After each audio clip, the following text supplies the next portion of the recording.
What is up, everybody? We are here with the Lord of Load Management, Phil White from Phil White Physio, and Mate, we. you set the bar high with like Sultan last time, the Lord of Load Management this time. Like, you're gonna have to keep coming up with the goods, otherwise I I refuse to come know, on. I know, and I get really excited when I get to sit down and pick Phil's brain because Phil is an expert physiotherapist, and we would call you a sports physiotherapist now, really, wouldn't you? Like I haven't done a sports certification, which is like an extra like whole nother course, but I've got a exercise sports science degree background, and my life has been spent hurting myself and figuring out how to not hurt myself and perform well as well. So and how to enjoy And it. that's what I wanted to start this conversation off with because I've known Phil for now well over a decade, and we've worked together for almost that amount of time. I started as a patient of Phil's, but you have done some pretty amazing things from ultra marathons to riding a push bike across a country, I believe Ireland, to Scotland. swimming in the open ocean, to playing ultimate frisbee for Australia, I believe. You have done a lot. What's the most crazy exercise related thing that you've done? Yeah, probably the craziest is spending 11 years playing ultimate frisbee as my full-time like life identity. But yeah, I played for 11 years and did 4 world championships with that. Was really into that. But then yeah, I actually just wrote a post about this on Twitter talking about how the biggest unlock to my life has been learning how to learn to love exercise, and talked about how I used to hate running. I used to think I wasn't a gym person, and I used to hate ocean swimming. And by learning how to enjoy those, it has just fundamentally changed my life in such a positive and healthy way. So I think there's a real skill there. And if you can learn to do that, if you can see like, hey, other people like this, and the some people get totally obsessed with it. Like, what is it about it? And like, what can I learn from that to do it? Because exercise is for the rest of your life if you want to live a long, healthy, independent in older age life. And so, like, it's kind of your responsibility to figure out how to stay engaged. And there are some robots of the world who can just do the same thing over and over and over again. But I need variety. I need to try new things and learn new skills and meet new people. So, figuring out like, okay, I don't like running. Why not? Oh, it turns out that running 5K as fast as you can every time you go for a run is horrible. So maybe I'll try running slowly and run with people, and that really changed things. Yeah, so I think like, and then going into, I wasn't a gym person, but then as you said, we've known each other about 10 years now, and you came in as a patient, and you're like, hey, you should train at my gym, and I was like, nah, not a gym person, not for me. Hate that idea. I've been to a gym before. I know what's up, and that had been a $6 a week Crunch Fitness where I'd just gone in, looked at people on machines doing stuff, and felt like a fraud and had no idea what I was doing, and then paid for it for a few months and never actually went. But then, yeah, learning. Hey, turns out like if you have a community of people, a lot of support, a really good balanced program, like all of these factors made me learn to love the gym, and then yeah, went on to do some pretty hardcore powerlifting for a while. Like learn to love exercise, I think is just yeah such a big skill and something that I love. And yeah, I'll stop talking so we can figure out what we're So talking about today. the last time we were chatting, I find it really funny that you actually at one point hated running because the last time we got together down here in McMahon's Point or Milson's Point, we were chatting and you were training for a, I believe it's a like a some type of Yeah, marathon where you there's ran a across mountain New ultra Zealand. marathon. Yeah, A, not a across the whole of mountain. New Zealand. Explain that. Explain. Yeah, Just well, explain that though. just to explain why I didn't like running is my like I loved ultimate frisbee, which is a lot of running. So people might say that's a bit disingenuous, but I hated going for a run. Like the idea of running just for the sake of running just seemed so alien to me. I'm like, why wouldn't you just go play a game where you get to like chase people around and have fun while you're doing it and distract yourself from the process of running? So yeah, that's where like learning to actually just love going out for a run was a really big unlock. But yeah, recently, like I got really into ocean swimming, started doing some big events there, and actually did a course with my mum, which was a real wonderful experience. We learned to ocean swim, realizing that you don't have to swim in a pool where you smell like chlorine and spend the whole time just choking on as you try and do a fancy tumble turn. So like learning that hey, being in nature and doing this with people is really nice. But then did a half Ironman triathlon, which is a pretty long event, like took 5 hours or so or whatever. But then having found out that my partner was pregnant, went completely into running only. There I am. If you're watching on the video, coming out of the swim from the half Ironman, but realizing that with a kid, consolidating down to one sport was probably a good idea. So got really into running, and then but after that half Ironman, did two marathons, two road marathons, one trail marathon, and then a trail ultra, which was running over the mountains of near Queenstown, which are pretty hilly, and then running for about 20k in a river where you're about calf deep in water. And I have no ankle ligaments, so trail running and particularly running in a river, I have no lateral ankle ligaments on my right side. Old me would have thought, nah, not a good idea, but I've learnt how to get my body to be able to do that. There's some good So photos this is of a running great frisbee. segue. This is a great segue into what I want to dive into today is the load management principle, because obviously you can't go from hating running to running a mountain trail run across one of the, you know, Yeah, it's steepest 52Ks, which terrain. for ultras is not that crazy. Like they go up to infinite levels, but this was 3,300 meters of climbing, which I had no concept of being in Sydney. I thought we had some pretty steep hills, but I'd yeah, go for what I thought was a hilly run and end up being about 280 meters.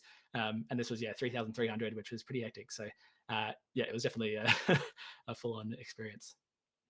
So obviously there's a process or a procedure to getting you from, hating a 5K run to being able to run an enormous amount and then being able to run that at altitude and across, a hilly terrain that's, quite dangerous. Frankly, I heard some of the stories of that run. Mate, some of the Uh, sheer drop offs was pretty hectic. But yeah, anyway. yeah, you tip over and you die basically, so, if we bring this back to the context of someone who's trying to get fit or, work out or start our UMS program or start a running program or whatever, there's this concept of load management that has to be adhered to. We like to say, and this was actually, I heard this first by Nilesh, who you were in business with for a while, another sports physiotherapist, saying it's not the exercise that hurts you, it's the way you got there. Referring to the concept of slowly layering the load on so that your body can adapt properly. And there are two areas of this discussion I want to dive into. One is the concept of load management and how that applies to people working out in the gym. The other is why that's so important and the different the tissue types in the body, from bone, ligaments, tendons to muscles, and I guess the neuromuscular system in general, and why it's so important that we understand that these tissues remodel and adapt to exercise and stimulus at a very different rate. So, for example, to put it in the context of your running on a flat surface around an oval is very, very different loading variable to the tissues in your ankle to running a terrain that you did in that mountain, and how you build up to being able to do that so that you don't hurt yourself. Yeah, so I think if we take like the context of, a person who used to be very active as a kid and then, in adult life where you don't have sort of social sport or things keeping you fit and healthy, and then you decide like, hey, I got to get into the gym, I got to start training.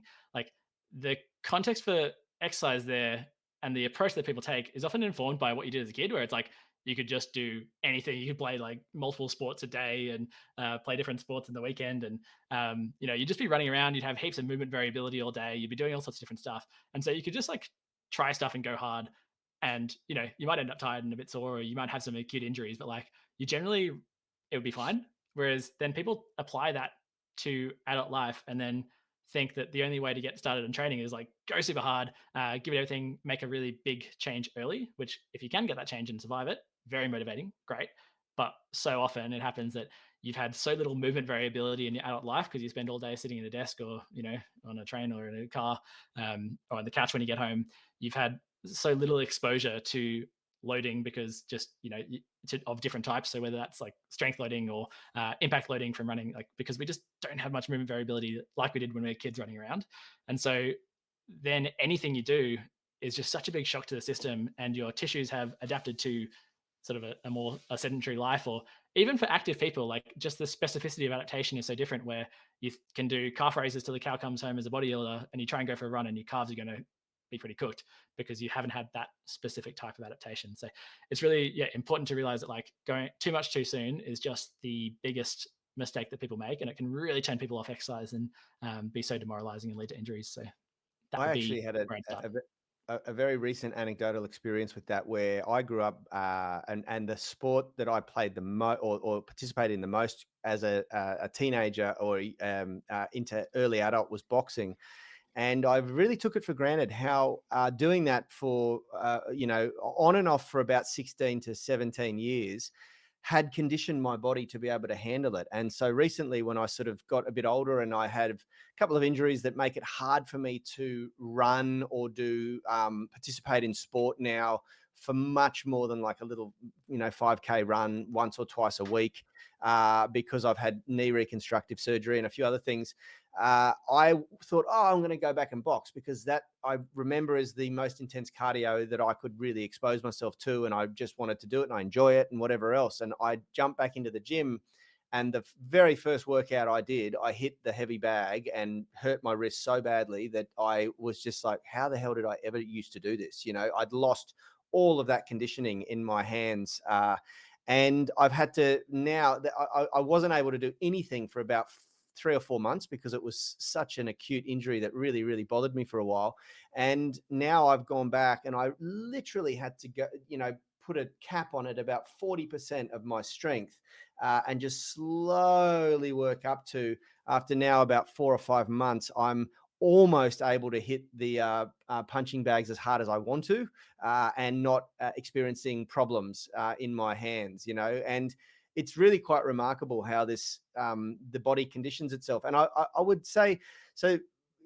My understanding is the load variability is something that I didn't think about much. I always blamed it on just age and the fact that I don't my body is not as healthy and resilient as I was as a child. My oldest son Kobe, who's 8 years old, is at swim school all day today, which is organized through his school, and then tonight he's got a summer comp soccer game on. So he's going to come out of I think 4 hours of swimming and then go into an intense soccer game, which kind of speaks to what you were mentioning before Yeah. about kids and exercise variability. They can just do it and keep going, and as long as you give them enough caloric intake and sleep afterwards, he'll be good. Me, I wouldn't be able to do that. I'd come out of the Yeah, swim so there's and movement variability. So like what movements you're exposed to. So that's changing direction, bending, twisting. All the kind of flexibility that comes with just your general, and even like kids sitting on the floor. Like you're just sitting and you're getting into different positions. You're hanging from bars, doing monkey bars, and like you get so much movement variability that you just don't get as an adult. And so everyone grows up and like, why am I so stiff now? It's like, well, you haven't done anything except for sit in this very specific way for so long. So your body's adapted to it because it's clever. Your body is efficient and knows like, hey, this is the thing we do. So let's get really good at doing that. But unfortunately, in one society, like the human body didn't evolve to to do this, so it ends up having some downside. So there's the movement variability, but there's also the loading variability of just the cardio load, the strength load of hanging is an amazing upper body strength thing that really stable, like gets the stability muscles of the shoulders firing often. The big prime movers swinging from like pole to pole. There's the sprinting, the running, like all the stuff that kids do. And as you grow up playing sports, like you just obviously there's exceptions with people who aren't active or in their younger age, but I still think like even like the artsy kids who never did any like structured sport, you're still probably doing more movement and explosive more loads than most of us do as an adult. But then there certainly is then the physiological change of aging where you do respond, like your tissue healing times and adaptation times do come down, and there's like hormonal changes there. There's a whole bunch of different stuff that influences that. But yeah, I think it's a important thing to recognize and sort of realize that often the only reason we like people start exercising is because they've really hit rock bottom with how they feel, and like that might be injuries, that might be energy levels, that might be putting on weight. All sorts of different things are often the kick up the backside to start doing stuff, but that kick can often push people into really trying to get quick results, and you just got to remember like exercise is for a lifetime, so you've got to figure out a way that is sustainable and enjoyable and not gonna you know if you do injure yourself, that's fine. You got a lifetime to figure it out, but just make sure you're doing it in a way that means you keep coming back. This is a good opportunity to segue into why it's not a good idea to just go hell for leather if you haven't exercised for a while. So I'd like to get your explanation of, and this is something that I think everyone needs to understand. When we start exercising, we generally have one goal in mind. It might be to lose weight, it might be to gain muscle, it might be to gain strength, it might be to build cardiovascular fitness back. So we might just go, all right, I just want to be able to, I want to start running, and I go and run. And you forget that the cardiovascular component of running is probably the least risky part of it initially. The most risky part is probably getting shin splints and not having the Your conditioning Achilles in the just body, yeah. you know, to be able to handle, especially if you've gained weight since the last time you went running, and so in the gym, one of the real common things that we sort of see that Rad and I observe is overloading of the connective tissues. So people present with acute pain in the elbows and shoulders and things like that these deeper tissues that take longer to remodel and adapt just aren't coping with the load, because we go there and we think, okay, I need to train, and if I want to get stronger, I need to lift heavy, and if I want to build muscle, one of the elements they might read in a flex magazine is to train to failure, to overload the muscle to such a degree that it forces it to adapt and grow bigger and stronger. So we think, okay, well, I need to go and lift something until I can't lift it anymore. But what you're doing there is you're I guess only looking at one aspect and one part of the body, which is the muscle that's lifting it, or the nervous system that's controlling and firing the muscle. But you're not actually taking into consideration the tissue that connects that muscle to the bone, or the poor ligaments that connect the bone to the bone inside the joint. So why don't you, from a physio perspective, explain the different tissues in the body, and maybe just touch on the different time frames it takes for those Yeah, tissues to the adapt to adaptation. exercise. Yeah. Yes, I think the easiest, like the way I always break it down is active structures versus passive structures. So active structures basically being muscles that you can contract, and then passive structures being anything you can't contract, no matter how hard you try.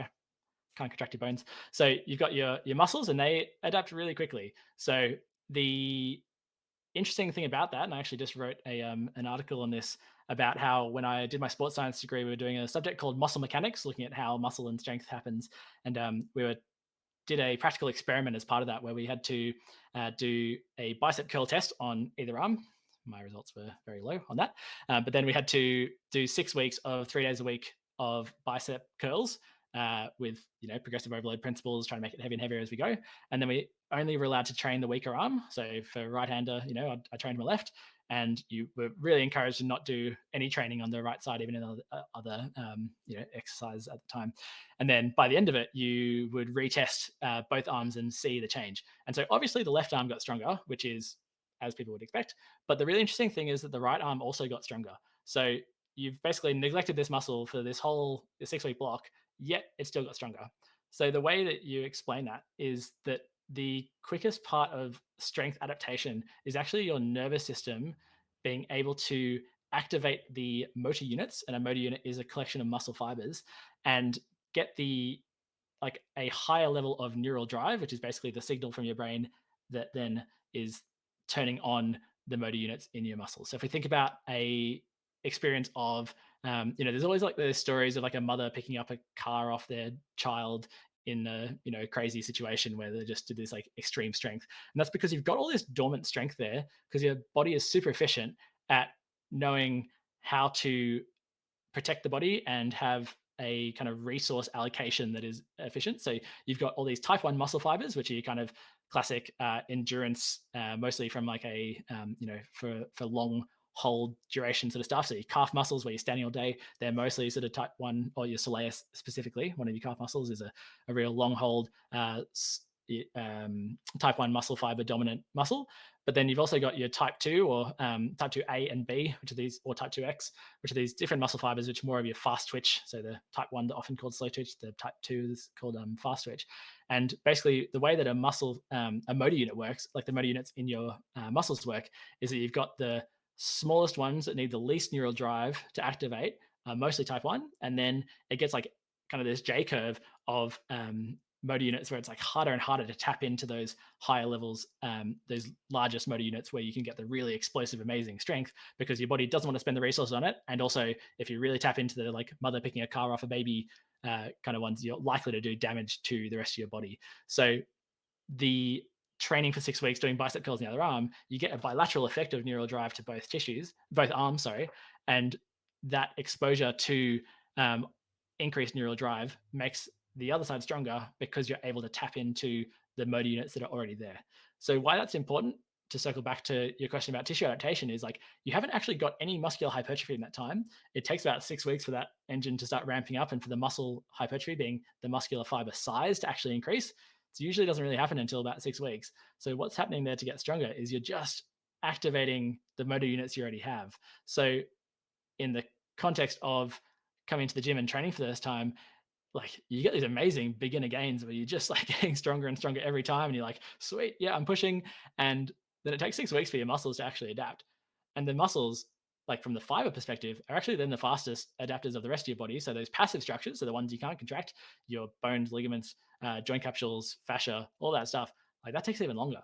So it's such a recipe for people getting into the gym, seeing like amazing quick gains and progressing to the point where like their muscles have started to adapt, the motor units are firing, and then your tissue, like the other tissues, have like barely even started. So maybe too much information there, but hopefully an interesting way of like, yeah, seeing this in action.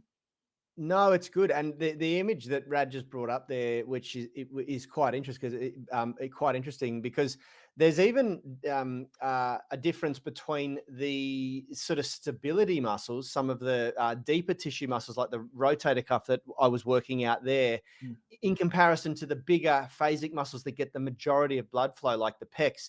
And so, when it comes to functional, how does this apply to my training? One of the things that people don't understand, if we go beyond the difference between muscle, nervous system, tendons joining muscle to bone, and ligaments joining bone to bone, even the distribution of muscle in the body has slightly different rates of adaptation. So the rotator cuff muscles, some of the deeper spinal stabilization muscles, they even can take longer to adapt to stimulus than the big muscles on the outside. So to make that to explain that on a really practical sense, you often see that people will neglect external rotation work to build up this the rotator cuff in comparison to bench press or chin ups or Yeah, things and like from a that. like I think there's like less of a physiological rate change there because like muscles still will adapt, but usually people don't train it because Yeah, like yeah, yeah, yeah. they get into there that like most gyms just really look for, you know, the quick wins to demonstrate to their clients like they're able to progress really fast and, you know, do the big exciting mirror muscles, but then neglect that kind of structural balance approach that you guys do. So it's often, you know, these stability muscles are just trying to keep up with the big prime movers, but and like they have to work functionally as the stabilizer to, you know, for the rotator cuff, for example, to kick the ball in the middle of the socket as the big pec muscles are doing a bench press.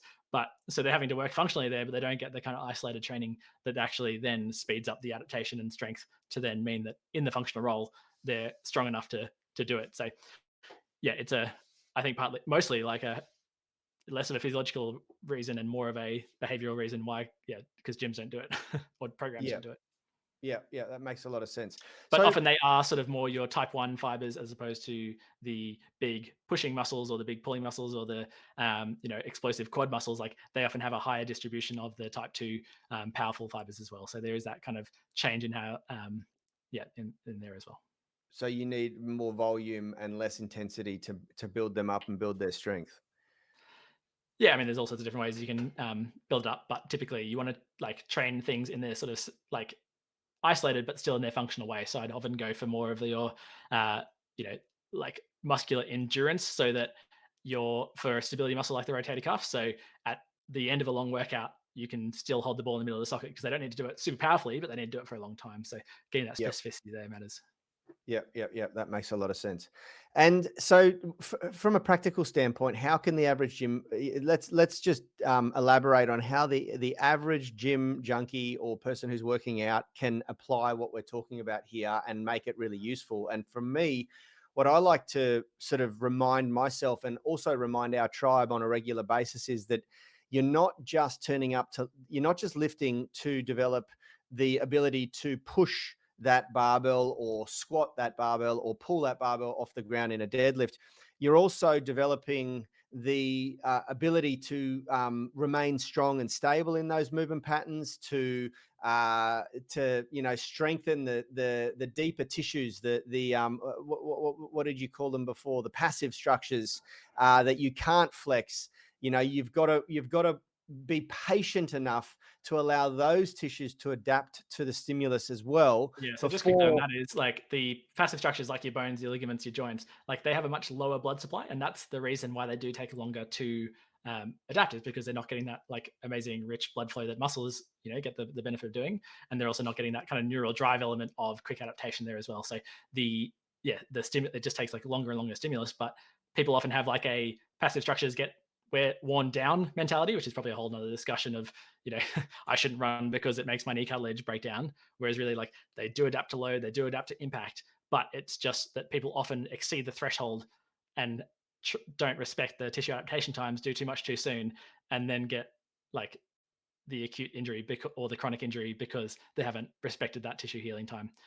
And yeah, to go back to your question about like how do we practically approach this for a regular person getting to the gym, is it's like it's less of a exercise selection and uh, program problem. Like in a regular gym, it would be, but for your Unity audience who is hopefully doing the UMS app, like it's all the good stuff's in there. You've got like progressive overload, you've got variability, you've got structure balance, so you're unloading different areas after time. You got deload in there, like that's all baked in. So it's more about your mental approach to training. And the more I've done this, the more and more like most of this stuff is all about your brain rather than your rather than the body, because the reason people hurt themselves is because they like want to get really quick results, because they want to get like, you know they finally want to get past, get strong or get whatever and achieve that outcome, when you've got to realize like, hey, this is the rest of your life. Like most people in the UMS aren't training for a specific event where they have to be at a certain strength goal by a certain amount of time.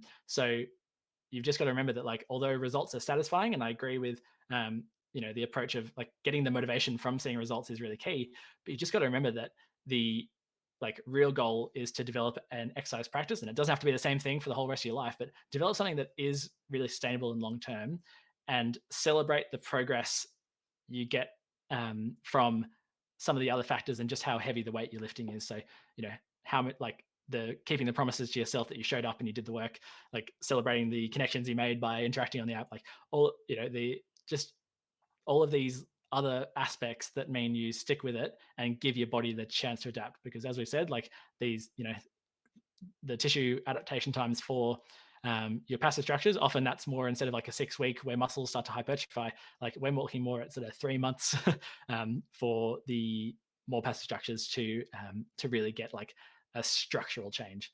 Now that doesn't mean you shouldn't progress in 3 months, but you just got to realize like, hey, if my training age, which is a concept that we've talked a bit about before, but probably worth covering again, like if my training age means that my body hasn't been exposed to this type of loading in a while, then I need to be a bit more conservative with how quickly I progress. Whereas if your training age, so the amount of time you've been doing that type of loading and how recently it's been, if it's higher, then you got a bigger buffer and you can really push some of those adaptations faster because your body has been exposed to it before. So a really key concept to get your head around. So the most obvious application of where I'd like to go with this is considering taking your body to failure, training to failure in the gym. And this is something that is, a widely debated, hotly debated topic. Do you need to train to failure to get a good response? And the obvious answer is that it completely depends on your training age. And that's probably something that we should address, because if you're very new to strength training, then and I guess there's this variable that when you're very new to strength training, then the weights that you're going to be lifting to failure are going to be, a lot lighter. But I guess it begs the question: is it always necessary to train to failure to get stronger, or to build muscle? Because if you train to failure, you're like failure neuromuscular wise is going to be the inability to lift, the concentric portion of a load safely or control the tempo on the eccentric. But training to failure from a ligament or a tendon perspective could be, a serious problem, an acute injury or an overuse injury. What would your take be in relation to training to failure for the general person? Yeah, so again, it's like largely about goals. So if you need to get as strong as possible or need to put on as much muscle size as possible, if you're going for a powerlifting comp or a bodybuilding competition, for example, like the higher intensity that you can maintain for the most volume is going to get you the fastest results. And so if that's really your goal, then like you need to get closer to failure. It doesn't mean you need to actually hit complete failure, but you want to be on the closer side of things there. But if you're very new to this activity, then having a goal like that probably doesn't align with something that is going to serve you very well, because as we've said, like it's these slow adaptations that can take a long time. So I've got a pretty interesting challenge at the moment with a client of mine who's been in the last two Olympics as a rower, and he's got silver medals at both. So like peak athlete, just the most amazing specimen of a human. And it's been so fun and hard to train, like to do workouts for him, because like his training age with both cardio and strength is just like it's been a lifetime. Like he has to have done this for a whole lifetime to get to the kind of levels he's at, and now he's like trying to put a muscle size and get stronger. And so like the challenge to try and find something that is actually hard enough for him that we can reach that threshold of adaptation and get a response, particularly in the context of him having kids, working full time, and not getting that full time recovery like he used to, and being a bit older, like in his 30s, but compared to being in his early 20s. But the thing is with him, like we have such a big buffer because his tissues have adapted over time to really be so resilient to uh, training load. Now, if I got him out there and I was getting him, running, for example, we would have had to be a bit more gradual because he hasn't done much running, and the type of muscular contraction of, the calves eccentrically, so lengthening under tension with speed and impact that running has, like that could leave you in some really sore times for his Achilles and his calves. But like with this type of exercise that he's been doing for a long time, we can really push to failure and do things like, drop sets where you go to failure on one weight, you drop it down, you go to failure again on a slightly lower weight to get the adequate volume to try and reach his like super high threshold of adaptation to actually get a training response. So yeah, that training age is so dependent. And if you've never done strength before and you've never done, any exercise before, your buffer is going to be so small and it's going to be so easy to overload that. So you're much better off on staying kind of on the conservative side of things, banking the reps, because you're, all those passive structures we talked about, they'll be getting uh, uh, the loading tolerance and they'll be getting stronger over time. And then as you develop the skill, as you've kind of experienced that neurological adaptation you get from your motor units being activated more and more, as you develop the really good techniques. So the better your technique is, the bigger your buffer. Then and your training age is getting older, that's when it's more appropriate to train to failure. But again, like you don't have to train to failure. It's fine. You can still have a very successful, very fulfilling, low risk, high reward training lifetime practice, even without, really hitting failure. And that, I think that brings it back to why it's so important that you kind of work with someone who has the understanding of program periodization, because there's I would argue that it's certainly not a good idea for the majority of people to train to failure every single workout, every single program. And you do need some programs that really take you to the edge, and then some programs that some program phases, so mesocycles, that are less intense, and the way we do it at Unity Gym in the UMS is for our base program is what we call an undulating periodization model, where we have a very high intensity program phase of 4 weeks or 28 days, followed by a low intensity, high volume program phase. The high intensity is obviously to develop maximal strength, and the high volume is to hypertrophy the muscle, to enlarge or grow the muscle tissue. And that's the basic formula. And then we introduce all sorts of different loading variables along the way that help to make the workout more efficient, effectively, get more volume, more time under tension, or more intensity into each of those program phases. But we don't do that until about phase 5. Phase 4 is the first time we do a 5x5 intensity phase, but phases 1, 2, and 3 are general conditioning. They're effectively technique optimization phases, and that's something that we actually took from yourself. We used to do a lot of unilateral movements during the conditioning phase. We used to call it our foundations program, but after working with yourself, we started to introduce the concept of technique optimization in the fundamental lifts. So they're still doing bilateral, squats as a primary, and then we use the unilateral stuff as the supplementary or auxiliary work to complement that. And that was a change that we made really after Yeah, working it's together one of at my biggest Unity. bugbears of like when people think about like rehab and beginner exercise is doing all this like light single work stuff, like single leg or single arm to really high rep ranges. It's like it's really hard to develop good technique when you're doing, 15 reps, like your brain just, I mean, no, I have a shorter attention span or something, but like by the time you get to 15 reps, you're like your brain's all like all over the place and you're not doing good quality stuff. And again, as I talked about with, like avoiding injury and getting good results is partly kind of your programming and partly your technique. And the better your programming and better your recovery and the better your technique, the bigger buffer that means that you can really push the intensity and get those responses. So yeah, I really like that shift where you're still getting all that good stuff. Like I love unilateral work. I think it's so important, particularly now for me as a doing running or team sports or whatever.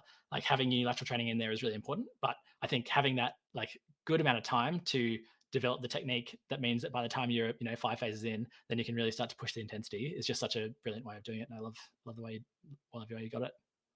Yeah, absolutely. And that is sort of, I guess, probably a trigger for another discussion altogether, which is about the concept of vilifying exercises and using Yeah, the fundamental movements just in a different application, irrespective of where you are on your journey, whether you're an absolute beginner or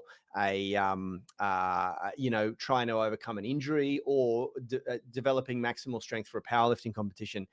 The actual exercises you do don't need to change necessarily, but there's so many different ways that you can load those exercises or manipulate the loading variables that we could talk about. And I think we should save that for a different discussion because yeah, this for has sure. been absolutely action packed Yeah, I think and like great. just to really give like a takeaway and something that like has worked so effectively. Like I do a lot with my clients, but like often you kind of realize that it was just like the one thing you said that then made everything else, sort itself out. It's just like that one lead domino that just sorts everything else out. And like often it's just changing people's belief that they need to push themselves. Like it's okay not to train hard all the time. Even if your program says like, hey, there's an intensification phase and we're going to be going really hard every time. Like if you got other stuff going on in your life and you're not recovering well and you're not in the mental game for it, like it's okay not to push yourself hard. Like it's a long Yeah, game.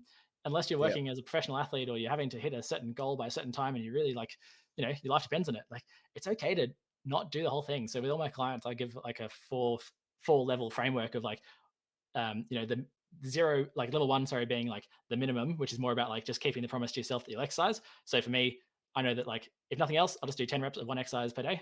And if I haven't done anything else, I've at least kept that intention in my brain that like, hey, I've decided that like strength and training is important to me. So I'm just going to keep that streak going of I've done 10 reps of an exercise today. And because the reason why people often drop off from training is like once they don't do it perfectly, then they just distract themselves and pretend it never existed and don't want to engage with it. But I force myself to engage with it by doing at least 10 reps if I don't get to the gym, and that's fine. And then the cool thing about strength training and muscular adaptation, particularly, and even the other structures as well, is like the level of intensity and volume it takes to maintain what you've got, maintain what you built, is so much less than what it takes to build. So I've talked about the kind of 1/9 studies I did of looking at the like what the minimum effective dose is to just maintain what people have built in a full-on strength training program. And it's often like just doing 1/9 of what it took to get you there is often enough as long as you got adequate intensity. So if people can't make it to the gym for a long time or whatever, then just doing one set of like a few of the exercises and leaving it at that, totally fine. And then you've got your progress, and that's the maintenance phase. So we got minimum, maintenance, progression, which is then like you're doing a bit more. So it's often the fundamental movements, and you get all of those sets done. And then there's the optimization level 4, which is getting all of the workout done and really working on being like as optimal in your approach to training as possible. But people fall into the trap, and it's kind of, I've come to realize with myself, it's we're trying to give ourselves an out to not do the thing because we set such a high bar that it's reasonable that you don't hit it, and so therefore you do nothing. But by lowering the bar and having options for where you hit, it means that like it's less excusable to not do the thing because like it's now very achievable to hit one of those 4 levels. So anyway, that's how I've I been love that. approaching I it. think, and that's probably the biggest take home for me, both on this podcast, but also this year in my training.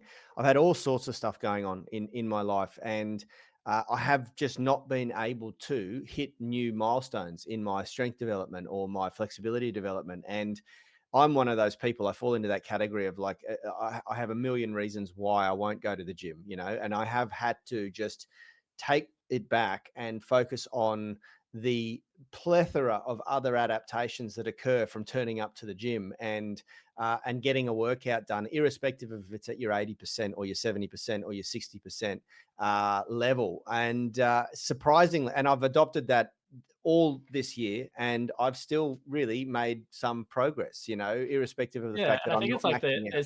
there's definitely like the physical like changes, but I think that again coming back to that mental, it like, is more and more important. Where like for you particularly, where exercise is so much of your identity. Like if you were like, oh shit, I can't make good progress, therefore I don't go, and then you don't go to the gym, it's like, well, that's suddenly taken away that behavior that informs your identity. You start doing the action that informs your behavior, your belief that informs your identity, and then suddenly you're just like lost because you don't have that organizing principle anymore. And I know this is getting a bit deep and woo woo for maybe some people, but like if you've made that commitment that you want to be healthy and that you want to commit to this thing, then being okay with not going hard, but recognizing that, at all parts of your life, like at the moment, I'm trying to do level 4 and optimize for being a good dad to my kid who's nearly 1 years old.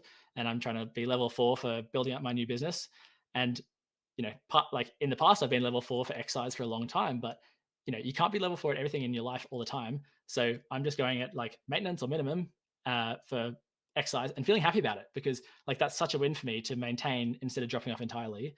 And then I know at different parts of my life, or even in the part of the week, if I find like an open time where I can do a slightly harder session, like that's okay. Like I can be level 3 or level 4 on that day, but it doesn't mean that I need to beat myself up if I don't hit those heights all the time. So wrapping that up and like coming back to tissue adaptation, like it really is that consistency that makes the biggest difference. And no matter what your training age, if you take 3 weeks off, if you try and do what you did before those 3 weeks in the gym again, like you're going to be sore. So if you can just keep that streak going, keep making those promises and keeping them to yourself, then that's going to have all the physical and all the mental benefits as well.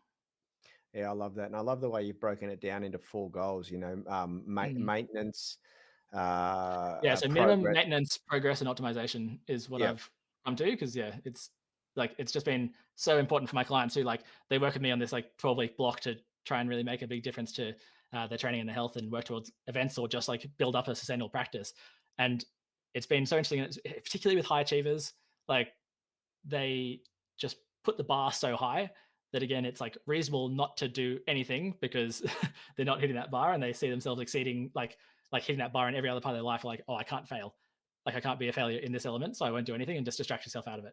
So Yeah. yeah, it's been so key. And I think particularly for people who are there's that balance when you're starting something. And it's why people make a lot of money off like fitness challenges, is like, hey, if you do level 4 really hard for 6 weeks, like you will get amazing results. And that's true, but also like there's a risk there of overloading tissues and not making it sustainable, and also sort of sets an expectation that like that's the only way to train, and you have to do that to get any kind of results, when really like consistency beats intensity every day of the week. And if you can do this for a lifetime, like you'll be kicking goals in your older years and feeling pretty good. So figure out what you enjoy and figure out what you can maintain. Wonderful. And a great way to end the podcast. Phil, again, absolute pleasure spending time with you in the metaverse. Where can we find you? Where can people find you? Well, yeah, hopefully on this podcast nice and regular. It's so good to be back. And although we don't have our fancy purple wall set up like we did back in the glory days at Unity Gym, it's just so good to be In back the in the show studio. and connecting with you guys again. But yeah, at the moment, like I'm doing this online business. It's physio consultations, it's exercise programming, and kind of exercise like more intensive coaching as well. But at the end of the day, like I'm trying to just help as many people as possible by writing about this stuff every day. So I've set a commitment that every day I post something like an article on Twitter where I talk through all of these ideas there. So if you follow me on Twitter, which is at Phil White Physio there, or jump onto my website, which is philwhite.me, I'll be posting content there and starting a newsletter soon and all of that. So if you're interested in any of that, follow what I'm writing. I always love feedback and questions. And then if you really want help implementing this, even if you're in the UMS already, like I love helping people figure out, how to approach the UMS, particularly from that kind of injury standpoint. You can book a free consultation for the moment on my website as well. So Amazing. that's You've at got free, philwhite.me. the listener viewer, if you're watching on YouTube, then smash the like button and make sure that you are subscribed and you've clicked that little notification bell, because we are going to have Phil coming back on regularly every fortnight. I believe we're going to be filming and producing these podcasts again. And if you are listening on the podcast, give us a 5-star review. It goes a long way to getting this great content in front of as many people as possible. And the third thing you need to do is jump straight over to Twitter or X Mm. and follow Phil, because you're going to learn a stack, and yeah, just keep up to date, and we will catch you all on the next one. Looking forward to it.